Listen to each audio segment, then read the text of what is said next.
Ankete in meritve, ki jih poznam, kažejo, da je večina volivcev Svobode mojih volivcev.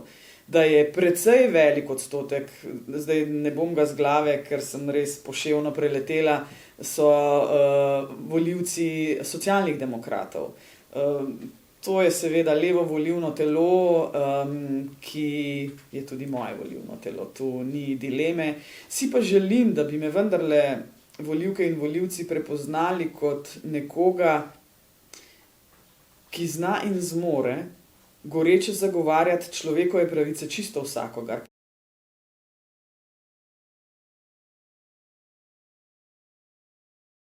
Zdaj, neko pravilo je bilo, da je mandat za sestavo vlade najprej vedno dobil relativni zmagovalec volitev.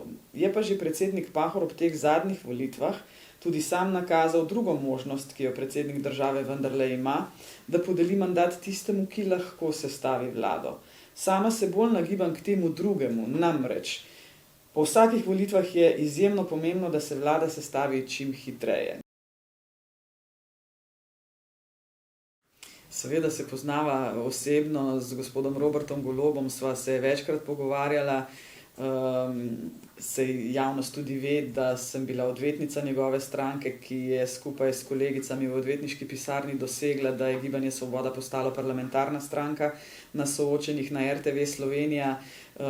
Večkrat sva sedela skupaj, saj sem tudi javno povedala, morda mi je malce zameril, ker nisem želela v stranko in v vlado, ampak verjamem, da je gospod Golob človek, ki bo na to majhno zamero tudi pozabil.